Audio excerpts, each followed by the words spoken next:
বিসমিল্লাহির রহমানির রহিম। দেশ এবং দেশের বাহিরে যারা আছেন তাদেরকে আমার পক্ষ থেকে অভিনন্দন এবং শুভেচ্ছা জানিয়ে টাঙ্গাইলের অদূরে এই বড়ুহার বুড়ো বাংলাদেশের এই ট্রেনিং সেন্টার অত্যন্ত নান্দনিক এই পরিবেশে গড়ে উঠেছেন। এখানে বুড়োর কর্মকর্তারা এখানে ট্রেনিং নিয়ে থাকেন। সেই ট্রেনিংয়ের সচিত্র প্রতিবেদন আমি আপনাদের মাঝে উপস্থাপন করতে চাচ্ছি। এখানে সুইমিং পুল এত মনোমুগ্ধকর এবং সুন্দর পরিবেশে এই যে দৃশ্যের অবতারণা এখানে হয়েছে, সেই বিষয়টা কিন্তু আমি আপনাদের মাঝে দেখানোর চেষ্টা করছি। এখানে এত সুন্দরভাবে সুপরিকল্পিতভাবে নান্দনিক প্রাকৃতিক পরিবেশে এই বুড়ো ট্রেনিং সেন্টারটা এখানে করেছেন বুড়ো কর্তৃপক্ষ। সেই বুড়ো কর্তৃপক্ষকে অভিনন্দন এবং শুভেচ্ছা জানাচ্ছি, এবং সেই সাথে এখানে যে সুন্দর পরিবেশটা যে দেখাচ্ছেন, এই পরিবেশটা আসলে এখানে দেশ এবং দেশের বাইরে যারা এখানে আসবেন দেখলে খুব ভালো লাগবে।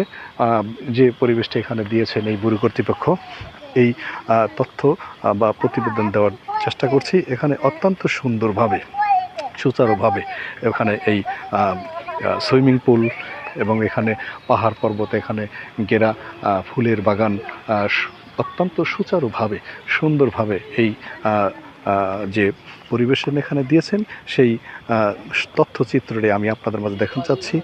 দেশ এবং দেশের বাইরে যারা আছেন তাদেরকে আবার অভিনন্দন এবং শুভেচ্ছা জানিয়ে এই বুড়ো বাংলাদেশ কর্তৃপক্ষ এই বুড়ো ট্রেনিং সেন্টার যে পরিবেশটা আছে, সেই সাথে এখানকার যে সুইমিং পুল, সেই সুইমিং পুলের যে পানি, সেই সুইমিং পুলটা আমি দেখানোর চেষ্টা করছি। এখানে অত্যন্ত নান্দনিক এবং প্রাকৃতিক পরিবেশ, মনোমুগ্ধকর পরিবেশে এই সুইমিং পুলটা যে পানি, সেই স্বচ্ছ পানি আর মধ্যে আমি হাত দিয়ে দেখার চেষ্টা করছি। এত সুন্দর পরিবেশে এই মনোমুগ্ধকর যে সুইমিং পুলটা আমি দেখানোর চেষ্টা করছি।